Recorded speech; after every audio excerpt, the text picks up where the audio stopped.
Yo guys, what's up, is Krypz, and today I'm going to be showing you all a new hunter set which was introduced in Season of the Lost. Now this set is the Pathfinder set, and you can currently obtain this from the new 6-player activity located on the Dreaming City, or by converting your Umbrella engrams into Season of the Lost armor. So yeah, I'm going to basically show you the entire set in this video.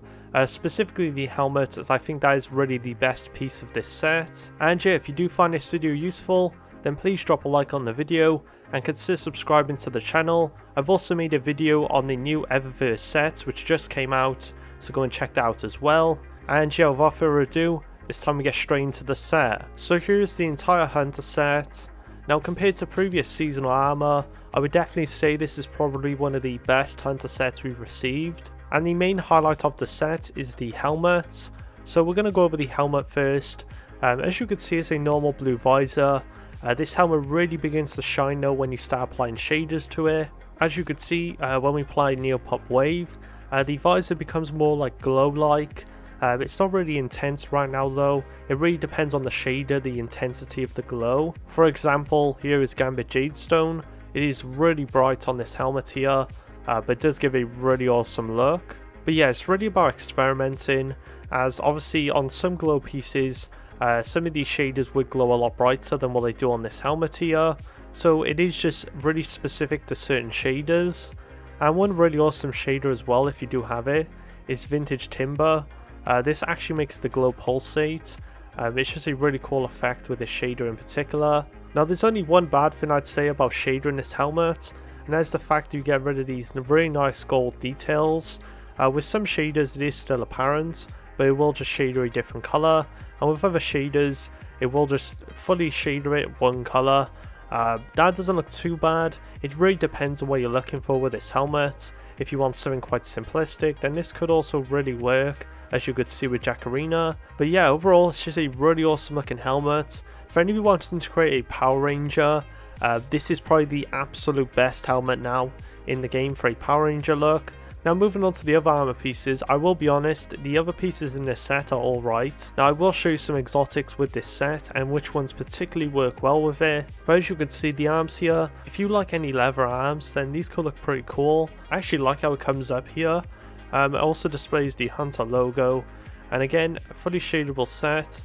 Although because of the leather texture, shaders will apply differently. Now moving on to the chest plate, we got a really nice display of the Hunter logo.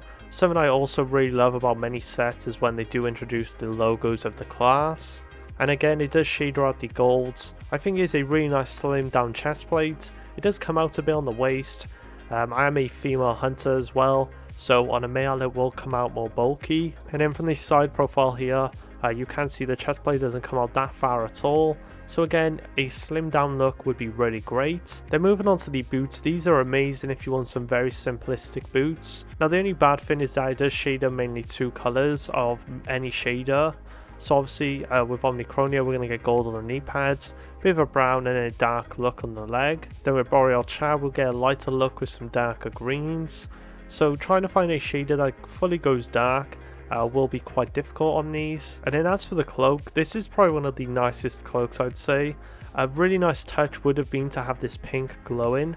I think that would have looked quite cool, but I still think this is a really awesome cloak. It's particularly interesting how it comes around on the front here. So as you could see, when we inspect the chest plate, you can see these little bits coming down. This is a part of the cloak actually, and not a part of the chest plate, as you could see when I change it. The only bad thing about this is that some chest plates there will be some visible clipping. It really depends on how high up the chest plate starts from. And something you will also see is that the primary colour of loads of shaders will appear on this blocky piece on the back. If you are trying to transition this very well into a set, you will want some plating on the chest plate to help flow with this back plate here. So yeah, that's pretty much the set and how it shaders. I'm not going to show you some great exotics that would pair very well with it. So starting off, we have the Oathkeeper's exotic.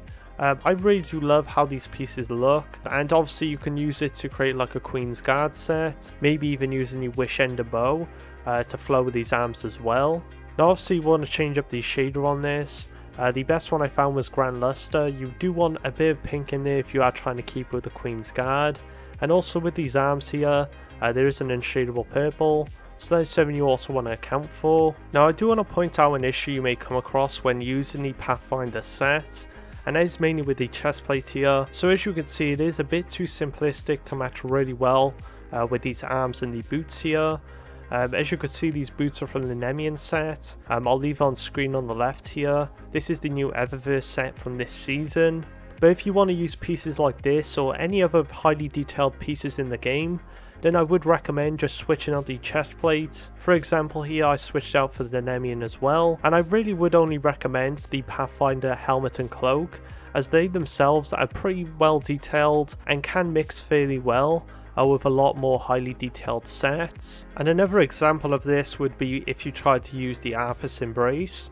If you were to use the normal Pathfinder pieces, again a bit too simplistic, so I went ahead and combined it with the Nemean. I also went and used Seven Sisters so you can see how it shaders. And if you are wondering, the Seven Sisters shader does not shader the boots with a galaxy effect, only on the top of the thigh here, and this is pretty much the same for the chest plates, with it only going on the sides. Now for any of you wanting some glows, here is the Raiju's Harness Exotic. Mainly again pairing this with the helmet and cloak. You could even switch out the cloak and just keep the helmet, but I quite like the cloak here. As you can see, I paired it with the Virtuous Boots and the Lux Arms, pretty much to show you how plated pieces can flow really well with this helmet. And I also want to show you the Dragon Shadow, as I know a lot of people struggle to use this in a set, but as you can see here with this set, it actually flows fairly well together, especially the arms here, they don't look too bad. You can pretty much try all different shaders with this, but I found a Postmatism to look best with what I was quickly trying out here. But yeah, I wouldn't so much recommend the ornaments either, because it really doesn't look that good. So if you are trying to make a good set with Dragon Shadow, then I would just recommend using the normal look. Now I wanted to save the best till last with the Thunder God ornament for the Raiju's Harness. This looks extremely awesome with this set. I went ahead and used Metro Shift, as pretty much all new players can easily get this, and it just creates a really nice dark look with the nice silver coming on the chestplate here, which also matches with the helmet, and then a nice blue on the back of the cloak. Now this works with a plethora of different shaders, as you can see. You pretty much just want to experiment and see which colour is your favourite, but I think this looks really awesome with a whole bunch of different shaders. And if you didn't know, Raiju's is so much better now as well, because of the recent Arcstrider buffs, so I imagine a lot of people would want to use this. So yeah, that's pretty much the Pathfinder set. Let me know what you think of it in the comments below, and yeah, if you haven't already, go and check out my previous video which shows the new Eververse set introduced this season. I pretty much show you some armor combos and shaders, and whether you should or shouldn't purchase them. But yeah, if you found this video useful, please drop a like on the video and consider subscribing to the channel so you do not miss out on any future Destiny fashion content. And yeah, thank you all so much again for watching, stay safe, and I'll see you all in the next video.